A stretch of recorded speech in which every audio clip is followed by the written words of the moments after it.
Hey guys, Dustin here, CEO of 630. Want to talk to you today about electric bike laws or e-bike laws. So there's a lot of information out there about e-bikes and it's really confusing and everyone's wondering, can I ride an e-bike in my city? Can I ride an e-bike in my state? Well, I'm not going to tell you the answer to that for every state out there today, but what I am going to do is talk to you a little bit about what classifies an e-bike, and then also, or what the CPSC classifies, the Consumer Product Safety Commission classifies as an e-bike. And then in terms of the laws around e-bikes, I'll direct you to a resource. So let's talk about that. So there is a website. I'll post a link in the description. It's called peopleforbikes.org. And that website is going to actually have the e-bike laws by state. So the confusing thing about e-bikes right now is the laws around e-bikes differ state to state. So what's required in California is totally different than what's required in New York, and what's Illinois and Alabama, etc. So in California, I can tell you that what classifies as an e-bike is basically anything that has a motor less than 750 watts and does not travel in speeds of excess of 20 miles an hour in full electric mode and does not travel in speeds in excess of 28 miles an hour in pedal assist mode. Now, again, that's totally different. In a couple other states, you actually have to register and get licensed for e-bikes specifically. They do not classify them in the same class of bikes. Now, another thing to talk about is helmets, and this will all be on the peopleforbikes.org website, is the helmet laws.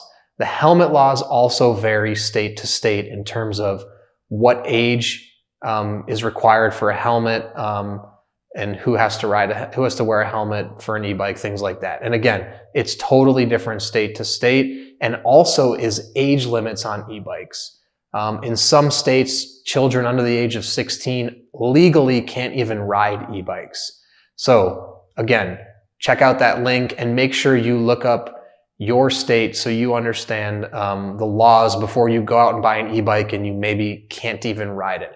As an example, as of today, New York doesn't even legally allow e-bikes to be ridden. It's a real gray area. People are waiting for legislation to kind of, get rid of the confusion so people can understand what actually classifies an e-bike. Hey guys, Dustin here, CEO of 630, back again today to talk to you about the basics of e-bikes. So e-bikes have really burst onto the scene in the last 5 or so years, and now there's, stuff about e-bikes everywhere. You're seeing e-bikes on rideshare bikes, and there's e-bikes to purchase everywhere. So today I'm going to at least walk you through the basics of e-bikes. I'm not going to get into the too technical side of things, but at least provide you with enough information so you can understand them. So I'll start with very simple. The E in e-bike stands for electric. I know, simple, but I've had conversations with some people.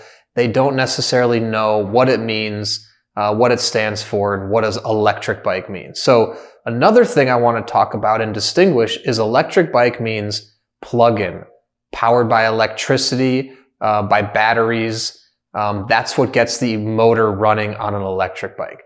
Big difference between a gas-powered motor or a gas-powered bike. So electric bikes are clean.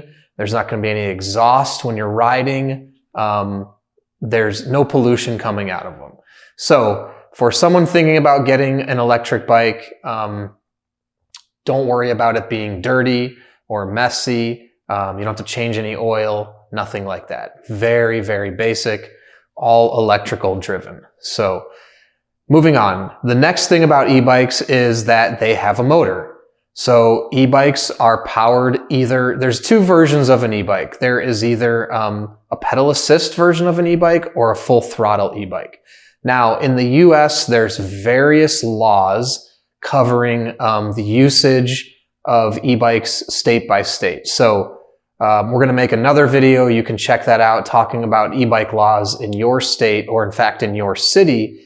But generally speaking, what classifies an e-bike is a pedal assist motor that cannot go any faster than 28 miles an hour, or with full throttle, no pedal assist, does not go faster than 20 miles an hour. So, and then in addition to that, the motor size cannot be any larger than 750 watts. That's the general rule when you talk about e-bikes. So if your motor is larger than 750 watts, it's not going to be classified as an e-bike. Or if the top speed with full throttle can take you faster than 20 miles an hour, not going to be classified as an e-bike. It's going to push you up into another category of moped or scooter or motorcycle, which is going to require a whole other litany of registration and registration and things of that nature, registration fees, things of that nature. So basic of an e-bike is less than 750 watt motor, top speed is less than 20 miles an hour with pedal assist, 28 miles an hour with pedal assist, or less than 20 miles an hour with full throttle. Now, breaking down an e-bike, it's very basic. You have a motor, you have a controller on the handlebars that will show you your speed limit, or on the display. Then you have a controller, which will be essentially the throttle or how you engage the pedal assist in terms of what level you're going to put the pedal assist in, 1, 2, 3, 4, 5. I'll explain that in a minute. And then you have your battery. So every electric bike is going to come equipped with a battery. The battery is what's going to power the motor. And the motor can be located in two different places. Essentially, there's what's called a rear hub drive motor, which is going to be laced into the rear wheel, and it's going to power the bike by spinning the rear wheel. Or you can have what's called a mid-drive motor. This is going to be mounted in the middle of the bike to what's called the bottom bracket. And this is going to spin the crank and spin the chain. So two different ways, two different types of motors that are good for two different types of usages. I'll get into more details about that in some additional videos, but that's the basics of it. Basically, is you're going to have a motor, and it can be either in the rear or the mid-drive. And actually, I left one out. There is a front hub motor as well. It's not going to be as common as the mid-drive or the rear, but there's also a front hub motor which operates the same way as the rear hub motor. So three different types of usages that are good for all three. Again, we'll get into more details about that in another video. So the battery is going to be a lithium-ion battery. There's been a lot of things in the news and out there about lithium-ion batteries being dangerous. That's not true, generally speaking. Lithium-ion batteries are perfectly safe. You're seeing them in basically everything you use on a daily basis has a lithium-ion battery, including your cell phone, computers, lots of other household items. So e-bikes use the same kind of battery. The batteries tend to be fairly large and heavy. I would say the average weight is going to be about 20 to 30 pounds just for the battery alone. So you're talking about adding a significant amount of weight to your bicycle by changing it over to an e-bike. And again, we'll talk about that in another video in terms of how much weight does it add, how does that affect the riding, things of that nature. So the battery can be located in several different spots as well. One of the most common areas to see in a battery for an e-bike is going to be mounted on the down tube on the frame. Actually, the down tube in the frame. In between the top tube and the down tube, you're going to see the battery mounted. That's a very common place. You also can see it on the vertical down tube from the seat to the bottom bracket. So inside the frame, two different common placements, whether it's vertical or horizontal. You can also see the battery, like on 630 bikes, mounted on a rear rack, which is also a common location. And And that's also the location we prefer because it kind of disguises the battery and you don't notice it on the frame. And lastly, a not so common area is actually getting the battery inside the frame. There's a couple bike companies that do this now. It's a little bit more difficult because you really have to either make the frame extraordinarily large to put the battery in there, or you have to make the battery very small to fit it inside the down tube.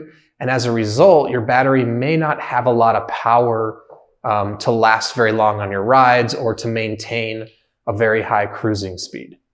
So things to consider. So you have a battery, you have a motor, and then you're going to have what's called either the controller and the display.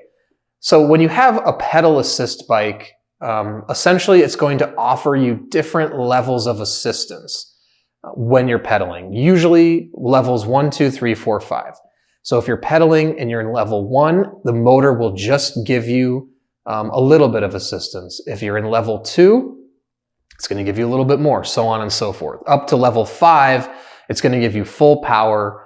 And if you're really pedaling fast and you're on a 500 watt motor, that's when you can reach speeds of 28 miles an hour at full max exertion. So you're going to have a controller usually on your right hand, and you would either crank it like a hand throttle where you would spin your hand and turn it to increase whatever level you want the pedal assist to be in, or you can have a thumb throttle that you'll click and that will move it up. It really depends on which e-bike, which motor, which controller, what type of e-bike. They all work the same. They just they just push. The way it works is just different bike to bike, whether you use a thumb throttle or a twist shift, whatever it may be. Then you're also going to have a display. That display is going to tell you how fast are you going. Again, it's going to tell you what level you're in for the pedal assist. But I think the best, the thing most people want to see is how fast are they going. And again, the displays can vary. Some are pretty big and they're in the middle. Others are just on the hand and you can see a small screen. It really depends. So it all varies between which bike you buy. So that's a brief introduction to the basics of e-bikes or electric bikes, whatever you want to call them. At 630, we carry some e-bikes, so go to our top nav, check out electric bikes, and you can see our every journey and around the block models. If you want more details on those, please visit the product pages. And also, don't forget, enter your dimensions, your height and your weight into our body fit, and you'll be able to see what bikes are the right fit for you. And if you have any additional questions, please don't hesitate to reach out. You can call us by phone, 310-982-2877, or shoot us an email, theteam@sixthreezero.com. Our goal is to make sure we can help you find the right bike for you. Hey guys, Dustin here, CEO of 630. I want to talk to you today about e-bike batteries, and more specifically, how long will my e-bike battery last? So, this is not an easy question to answer. I can't just tell you straight away, 2 years, 1 year, 2 months, 1 month. Now, hopefully it won't last 1 month, shouldn't last 1 month. But with that said, I'll talk a little bit about lithium-ion batteries and a couple things that I think that people aren't really aware of, generally speaking, as consumers. So lithium-ion batteries, they're everywhere, and that's also what the battery is for e-bikes. Inside of the e-bikes, usually it's a casing, and inside of that there's many battery cells. A lot of times they look like little AA batteries. The cells can also look different than that, and those are all wired together to form one battery, typically speaking. So you're going to find lithium-ion batteries in everything you use, including your cell phone, computers, your laptops, wireless vacuums, iPads, things of that nature. It's the same concept in an e-bike. And so I think one thing a lot of consumers don't know is that without a doubt, your battery will die in any product that uses a lithium-ion battery. Just as a AA battery is going to die that you buy from Home Depot, a lithium-ion battery will die in your phone. It will die in your laptop at some point in time. Now, the question is how long will that take? Or what can I do to preserve the battery? We can talk a little bit about that today as well. But I think this is something a lot of people don't know with their cell phones is, your phone starts draining down and then all of a sudden after a year, your phone doesn't hold a charge. Then after 2 years, doesn't hold a charge at all. And they make it like impossible to change your battery, right? And so no one really tells you, well, that's just what to expect. And they don't make it easy to replace those batteries. So same is going to be true in your bike. And now question is how long will it last? So broadly speaking, it's going to last for about 1,000 cycle charges. Now, that really is very broad. It's going to depend on what brand of cells you're using. Panasonic make batteries. There's lots of off-branded batteries in lithium ion as well. But that's a general concept of how many times you're going to be able to take that battery from 0 to 100%. Now, generally speaking, you should never drain your battery down to 0. So when we talk about one cycle charge, if you only charge the battery from 40% to 100%, that's not a full cycle charge. That's only, a 3/4 cycle charge basically, because you're taking it from 40% to 100%. So if you're only using a little bit of your battery at a time, and then you're charging it back up, that battery is going to last you obviously quite a bit longer. Now, if you're draining it down almost to 0 and then charging it back to 100%, that battery is obviously, not going to last as long. And that's one cycle charge. So you're only going to get 999 more cycle charges. Now, there's other things that affect the battery. So how much usage is being placed, how much energy is that battery having to exert every time it's being used. If you're a heavier rider, or if you're in windier conditions, you're obviously going to be draining that battery faster on the rides that you're taking. If you're constantly riding on flat land and it's not requiring a lot of energy to power the motor, the battery is going to be preserved, which is going to allow you more cycle charges over time. And you may be able to have that battery for 3, 4, 5 years plus. Now, again, I have laptop batteries that have died in 6 months. I have laptop batteries that have lasted for 3 years. So the same is going to be true of your e-bike battery. Now, the one thing I can say with 100% certainty, there will come a point in time when you will need to replace your battery. I repeat, there will come a point in time when you will need to replace your battery. Now, that might be in 2 years, it could be in 5 years, but I think it's important that everyone has the expectation that that's something you would need to do. And wherever you are buying your e-bike, make sure that they offer or have available batteries to purchase as backup. Because if they don't, and it comes time where you need to replace your battery, if you can't find the specific battery that will fit in your battery housing, that could be a problem for you and you may just have to buy a new bike. So the idea here is you can keep that bike and that motor hopefully for a long time and only need to replace the battery if everything else is working. If your battery dies, you don't have to go out and get a new bike. Same thing's true with a cell phone, right? It's like your battery starts dying and most people think, oh, it's time to buy a new phone. I think that's a trick on the part of the phone companies, to be honest, is that they want people to think, oh, you have to buy a new battery. They also make it impossible to actually pull off the back and make it something at-home users can do. But in the case of the e-bikes, I want everyone to know that that's something that you should expect to have to do, just like a car battery. Car batteries have to be replaced over time. So circle back to the question here of how long will my battery last? I would say a general average assumption around your e-bike battery, how long it will last, is going to be about 2 years. I would say that's going to vary depending on how you ride the bike, where you're going, how many times you charge it, things of that nature. Some quick tips is, once it's done charging, take it off the charger. Don't overcharge it. If you can, never drain the battery to 0. Try to charge it from like 20, 30% up to 100%. Another thing is use the pedal assist mode. If you have an e-bike that has pedal assist, try to use the pedal assist mode. It'll put less strain on the motor and the battery, give you more life out of that. But again, if you just want to do full throttle all the time, every ride, the battery's going to drain a lot faster. The lifetime usage of that battery is going to decrease. So, sorry, there's no simple answer. I would say another thing is when you buy your battery, look for the type of cells. Look up reviews on lithium ion. Different types of cells in the batteries may have better experiences around how long they last, how long they don't last, things of that nature. But again, no easy answer. There's no clear-cut, dry thing, idea of how long will the battery last. I think the same is true of cell phones and laptops.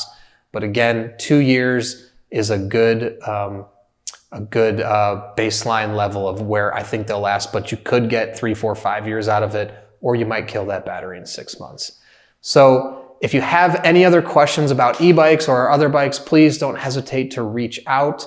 Email us, the team at sixthreezero.com. Or call us 310-982-2877. And please enter your dimensions into our body fit calculator, your height and weight.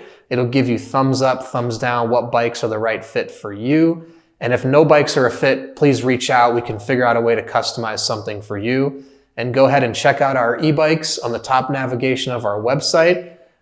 We've got some models there, the Around the Block and the Every Journey. I think they could be a good fit for you. Put in your dimensions, we'll find out. So our goal here at 630 is to help find the right bike for you. Hey guys, Dustin here, CEO of 630. Want to talk to you today about e-bikes and specifically different motor sizes and talking about what's the difference between a 250 watt motor and a 500 watt motor. Well, it's easy, 250 watts.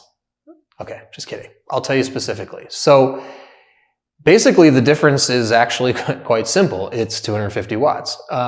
But what does that mean? So translating that in terms of what is it going to mean to the riders? So like I said, so you have different motor sizes. A 250 watt motor, if you're doing full throttle, is going to be able to get you to a top speed of, let's say, 15 miles an hour. And now if you're looking at a 500 watt motor, that's going to be able to get you to a top speed of about 20 miles an hour. Now, I'm talking full throttle, no pedaling, nothing. So that's really number one difference is going to be top speed. The other difference is going to be torque to a degree. So you're going to have more power. So big difference between a 250 and 500 is going to be the ability to go uphill. Now, there's also different types of motors, and I would recommend a mid-drive motor if you're going to be doing a lot of hills, things of that nature. But without getting in too much into specifics, if you have a 500 watt motor, taking hills, going up hills is going to be a little bit easier than on a 250 because it's going to have more power. So when it boils down to it specifically, the biggest difference is more power, which translates to top speed. Now, if you are a heavier set person or you just have a need for speed, going to the higher powered motor is going to be a better option because let's say, the difference, if you're 100 pounds, a 250 watt motor may be enough for you. But if you're 220 pounds, a 500 watt motor might be better for you because the top speed somebody on a 250 watt motor at 100 pounds can hit might be pretty close to the top speed somebody that's 250 pounds on a 500 watt could hit. Now, I still think the person on the 500 watt is going to go faster, but depending on the weight of the rider, it's going to bridge that gap. So as I said, the motor size is big difference between 250 watt, 500 is the power. So the way this translates is basically knowing what you need, your body type, how fast you want to go, things of that nature. And I can get into the specifics of what size motor is right for me in a different video. If you guys want, you can check that out. It'll be on our blog. And if you have any other questions about e-bike motors or any bikes in general, please don't hesitate to reach out. You can email us, the team at sixthreezero.com, or give us a call, 310-982-2877. And please check out our e-bikes. They're up there. Go to shop e-bikes, check them out. And please enter your height and weight into our body fit calculator, and it'll tell you which bikes are right for you and your body type. And if you get a thumbs down and nothing fits you, please reach out. We can customize something that will fit your body. because our goal at 630 is to find a bike that will fit everyone's body perfectly. Hey guys, Dustin here, CEO of 630. Want to talk to you today about the question, can e-bikes go on a bike rack? So let's talk about it. E-bikes in general are going to be almost about double the weight of a normal bike. And so the reason for that is you've got a motor in the back and you've got a battery. And between the motor and the battery, you're talking about adding anywhere from, say, 20 to 40 pounds to the bike. The batteries can weigh anywhere from 15 to 25 pounds. The motor can weigh about 10 to 15 pounds in and of itself, whether it's mid-drive or rear hub or front hub motor. So with that said, can e-bikes go on a bike rack? So the answer to that question is yes, but I think there are some stipulations. So my number one suggestion is if you want to take your e-bike on a bike rack, take the battery off. Take the battery off, put the battery in the front seat or in the back seat or in the trunk, and then put the bike onto the bike rack. So number one, I wouldn't want to put, that's about 70, the 630 e-bikes weigh about 70 pounds, about 65, 70 depending on the model. So I personally wouldn't feel comfortable putting that kind of weight on my car rack on my car. Now, with that said, I do think there's types of car racks that are better, but I'm talking more about a trunk rack that is mounted on the trunk of a sedan. I personally would not put a 70-pound bike on that. Now, if you have a hitch rack, I would say you could put the full e-bike on there, or if you even have a hitch rack where you actually set the bike in a tray, I would say yes, you could put the e-bike on there with the battery. But my suggestion, take the battery off, put it in the car. You don't have to worry about the weather getting to it or something bad happening if the bike flew off. And, you know, with the battery, without the battery on there, it's just gonna, you know, you're not gonna have to worry quite as much. So take the battery off, put it on there. So the answer is yes, you can put e-bikes on there. Now, as I said, I wouldn't necessarily recommend certain types of racks, or I would recommend other racks over other racks. So with a trunk rack, how it's secured to the car isn't going to be as durable as a hitch rack or even a roof rack. Now, I would not recommend a roof rack for an e-bike because of the sheer weight of it. Now, unless you're, you know, Hulk Hogan and you're comfortable like lifting that thing on top of your roof and that's where you like it, then so be it, go for it. But to the average person, I don't even think it's going to be possible to get an e-bike on the roof. So I personally would rule that out. Also, I think it's pretty dangerous having to lift, you know, a 50-pound, even without the battery on there, you're still looking at about 50 pounds for this bike. So lifting that on and off is going to be a real challenge. And then you've got that thing sticking straight up on your roof, you know, another 4 feet in the air above your car. And God forbid, you know, something hits it or it flies over or the wind picks up, it's a bad situation. So stay away from roof racks. My ideal suggestion would be a hitch rack. Now, obviously not all cars have hitch racks. You can always get a hitch rack installed, but they're secure, they're mounted to the frame of the car. The hitch itself is usually mounted to the frame of the car. They're welded, they're not going anywhere. So, and those aren't going to be attached to the car itself. So you're not going to be putting that weight necessarily pushing down on your trunk or something, whereas the trunk racks, they will. The weight will actually be coming down on your trunk. You're going to be risking scratching your car or things like that, which that's a risk with any bike rack with normal bikes, not just e-bikes, but obviously with something heavier, just more chance for something to go bad. So if you can do a hitch rack, it's also going to be a little bit easier to lift the bike onto a hitch rack. Generally speaking, with the trunk racks, they kind of angle them up, so you have to lift a little bit higher to get the bike on there. Sometimes it can even be challenging with just heavier, you know, non-motorized bikes. So with an e-bike, it's going to be even more challenging. So hitch rack's the way to go.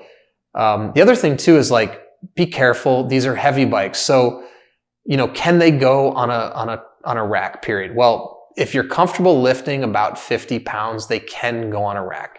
Now that's even without the battery, because the battery is going to be 15 to 25 pounds. So we're talking about 45 to 55 pounds for these bikes. So if you're not comfortable getting that kind of weight above the ground, the answer to can these bikes go on bike racks is no. If you just can't get the bike up to the rack and put it on there, then they can't go on there. So the other suggestion is if you're going to do a trunk rack, I don't recommend it, but if you do, I'd strongly suggest only one e-bike on that rack. I don't feel comfortable. I've yet to encounter a trunk rack that I think is entirely secure. I have done it myself, but I'm always a little bit weirded out with doing any more than 2 bikes of a non-motorized bike. So if we're talking e-bikes, I would just suggest only one bike if you're going to do a trunk rack. And please make sure you're comfortable lifting that kind of weight. Now, my other suggestion is why do you even need to put it on your car? Let the bike do the work, pedal wherever, use the pedal assist, use the full throttle, let that e-bike do what it's supposed to do. You don't even need the car. You know, 10, 15, 20 miles, these bikes can get you there. And if you've got a bigger motor and a bigger battery, you should have no problem making it, 25, 30 miles in pedal assist mode.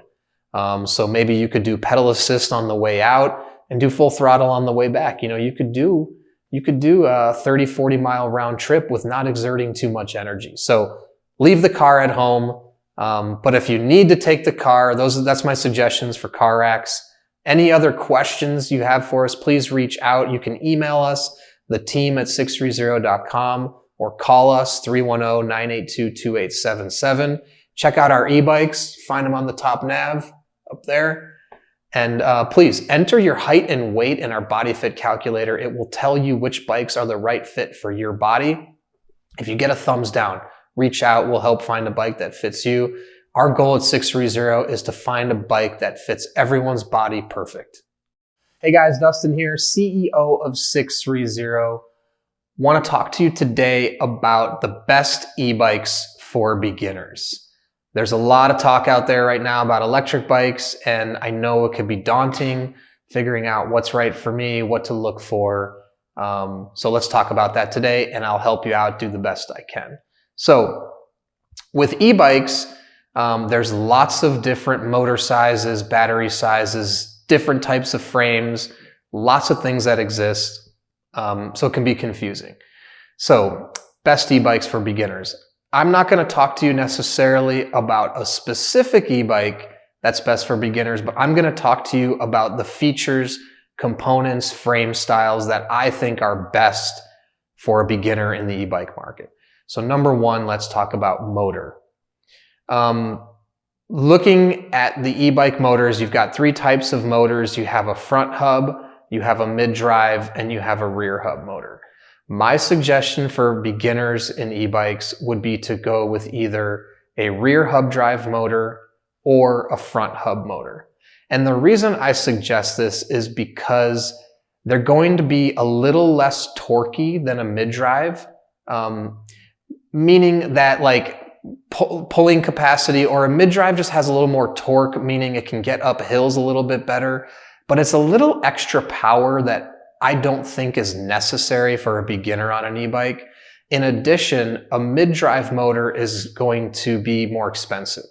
So if you're just jumping into the market and you're looking at e-bikes and you're really excited to buy them, I don't recommend a mid-drive. It's going to cost a lot more money, and quite honestly, you may not even know if it's something you're going to like. So looking at the rear hub and the front hub motors, the front hub motors typically come in smaller watt power capacity than the mid-drive and the rear. And so for the front hub, it's really more of a pedal assist. Usually you see about a 250 watt or 350 watt on the front max. And so it's a good option if you're just looking to get a little assistance while you pedal. You're not going super far distances and you're comfortable powering the bike under your own power. So if you're someone that, doesn't need a lot of power, front hub's a good option. Now, I really like the rear hub. They work great. They come in different wattages. So for beginners, I would suggest a rear hub 250 watt motor. And this is going to give you enough power so in pedal assist mode, you could hit top speeds of 22, 24 miles an hour with relative ease.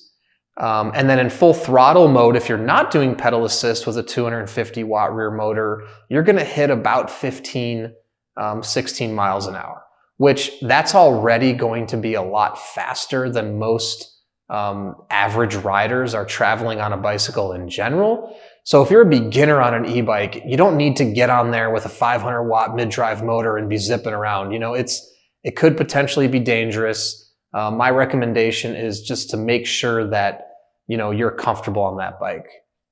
So my second thought around best bikes for beginners is find a bike that has easy on and off. Something where the frame is low enough and the rider can be low enough to the ground where you can basically get on and off the bike easily. I wouldn't suggest a mountain bike just because the frame is a little higher. It's harder to get on and off. My thought is something with a step through frame, or, if you're comfortable enough, still like a step through or cruiser frame is a really good idea. There's lots of different e-bikes out there now that have sloping frames with low step through for men and women.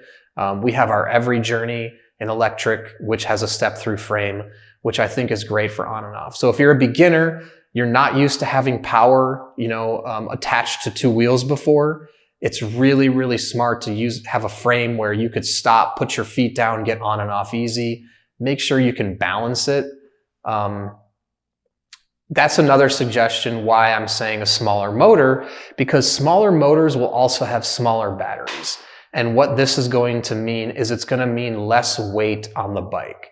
So my suggestion around the step through frame, the easy on and off, ties into the battery, because depending on where the battery is located, if it's located in the rear, on the rear rack, or in the middle of the frame, that battery is going to make it harder to balance that bike because it's going to be heavier.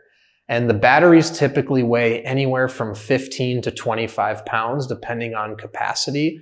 So if you're not necessarily used to balancing, that kind of weight, when you talk about an e-bike, you're talking about 50 pounds to about 80 pounds for the bike, depending on the model you're going with. And again, 15 to 25 pounds of that is in the battery.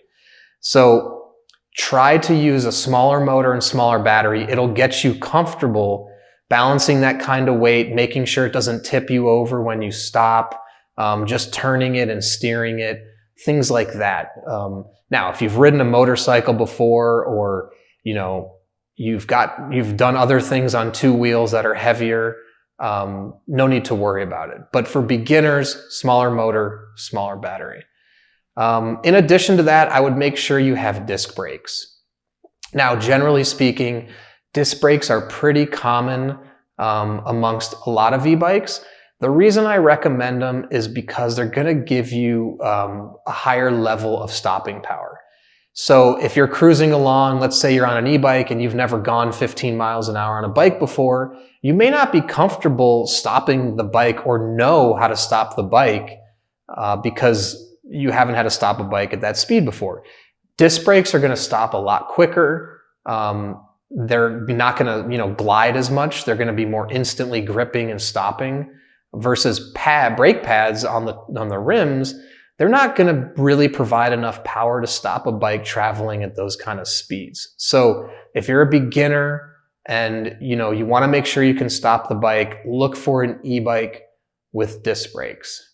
So those are really my my 4 tips for beginners buying an e-bike. I would say whatever model you look for, try to look out for those features, and it'd be a good fit for you to get comfortable with riding e-bikes. And then maybe later you could change or upgrade, or really, find something different that if you need more power or you want a different frame, things like that. So please check out our e-bikes on the top nav. You can find e-bikes up there. You can look at our Every Journey or our Around the Block, available in men's and women's.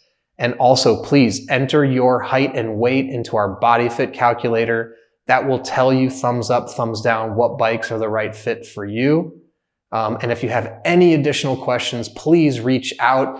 Call us on the phone, 310-982-2877, or by email, the team at sixthreezero.com. We're here to answer all of your questions, and it's our goal to find the right bike for you. Hey guys, Dustin here, CEO of 630. Want to talk to you today about the differences between a pedal assist electric bike and a full throttle electric bike. So let's get into it. The term pedal assist basically means that the motor will only engage or help you when you're pedaling. So there's basically two types of motors that exist, one motor can do both. So pedal assist means that, like I said, the motor will only engage when you are pedaling. Full throttle means that essentially if you engage the motor either with a twist throttle or a thumb throttle, that motor will power you with or without you pedaling. So that's really the biggest difference. Now, another major difference is going to be the top speed. If you're using the pedal assist, you're going to be able to hit way higher top speeds than you would on full throttle. And that's just basically because you're going to be using your power plus the motor's power to get the bike moving. And so generally speaking, in the US, it's only by law, your bike can only go max 20 miles an hour in full throttle mode and 28 miles an hour in the pedal assist mode. That's for e-bikes only. Now, obviously, a normal bicycle without a motor, there's lots of people out there that can power their bike beyond 28 miles an hour with just under their own power. So that's essentially the biggest difference, is that the pedal assist is going to require the rider to pedal, and full throttle, it requires no pedaling at all. Now, some other benefits of the pedal assist versus the full throttle. If you're using your motor more in pedal assist, it's going to prolong the life of both the battery and the motor. If you're constantly using your bike in full throttle mode, you're going to be putting a lot more strain on the motor, especially if you're riding up hilly conditions, very steep hills or lots of hills, or going long distances. Basically, just the more torque that you're putting on that motor on a consistent basis is going to wear down that motor quicker. Now, not to say you can't service the motor and try to prolong it and maintain it. Just generally speaking, like a car, if you're running that motor more or putting more stress on it, there's things that can just go wrong over time. Now, same is true of the battery. If you're running your e-bike in pedal assist mode more, you're going to prolong the life of that battery, especially on your ride. So let's say that you want to, go 25 miles and you want to be guaranteed to have at least power to help power the pedal assist. If you run the bike only in pedal assist mode, you're not putting as much strain on the battery during that time, so it's going to drain a lot slower because the motor is getting power from you pedaling. Whereas if you're running it in full throttle, the battery is going to need a lot more juice to power you, especially depending on, like I said, hills, but also weather conditions. If it's very windy outside and there's a lot of restraint against the rider, it's going to require the battery to use more juice, the motor to use more power. Also, the height and weight of the rider. It's really hard to say how long batteries will last because it's so dependent on the rider weight. Somebody who's 120 pounds, the battery is going to last much longer than someone who's 250 pounds. Just requires a lot more power, a lot more energy to power someone that's a little bit heavier. So my suggestion would be, if you are going longer distances, use the pedal assist mode as much as possible. It's going to leave you power for a longer period of time. If you're just out for a short jaunt and you want to make sure you use full power and you don't want to pedal at all, then it's great for those short trips. As long as you're okay, maybe the battery will die during your ride. So those are the major differences between pedal assist and full throttle. Check out our electric bikes on the electric bikes page on the top navigation. And don't forget, enter your height and weight into our body fit to see if our bikes will fit you. Get a thumbs up, thumbs down. If you get a thumbs down, please reach out. We can help you find a bike that fits you. And please, if you have any additional questions, don't hesitate to reach out. 310-982-2877 by phone or by email, theteam@sixthreezero.com. We want to make sure we help find the right bike for you. Hey guys, Dustin here, CEO of 630. Want to talk to you today, or answer the question for you today: can you get exercise on an e-bike? Now, e-bikes have become a pretty big craze. They're popping up everywhere across the country, and they're super fun. I'd highly recommend it. If you've never ridden an e-bike before, please go out, try one. They're awesome. But good question is can I get exercise on an e-bike? Now, obviously an e-bike is an electric bicycle, and what differentiates an e-bike from a normal bike is it comes with a motor and a battery to power that motor. So the good thing about a lot of e-bikes, or all e-bikes, is that they have basically 3 different ways of riding them. One is you can turn the motor off completely and ride it like a normal bicycle. Number 2 is you can use the motor to be used in what's called pedal assist.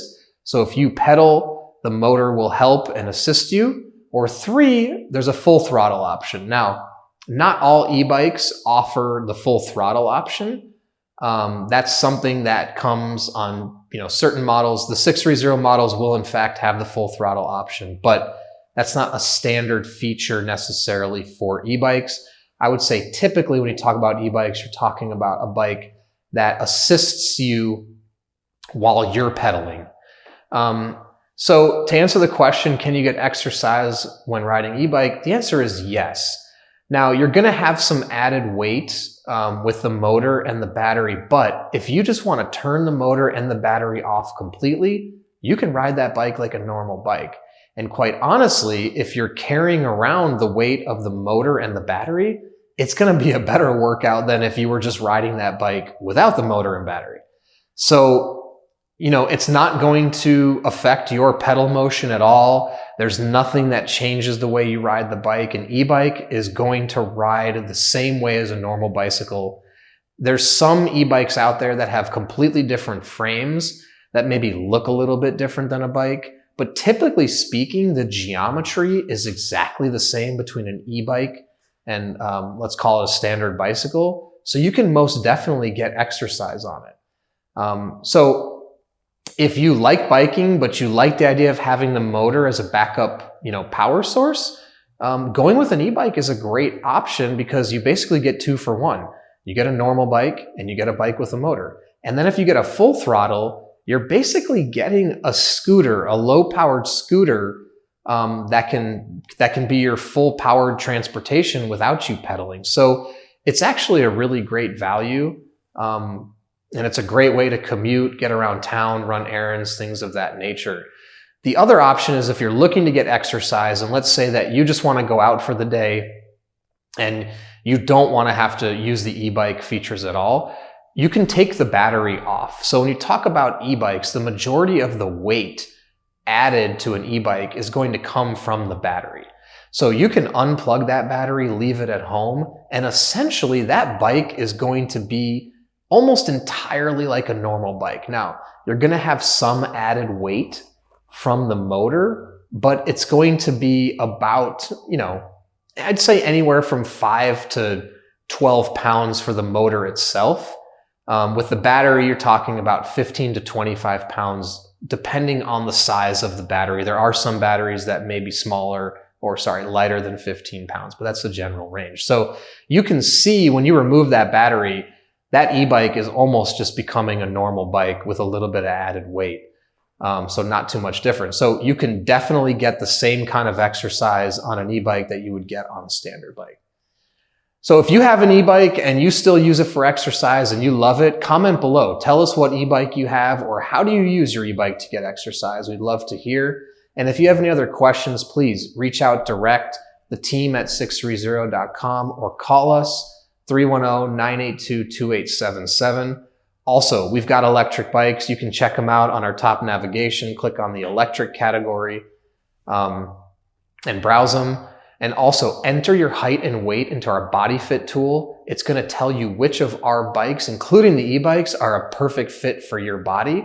It'll give you a thumbs up, thumbs down. If you get a thumbs down, reach out to us. We can always customize a bike that will fit you, because our goal at 630 is to find a bike that will be the perfect fit for your body.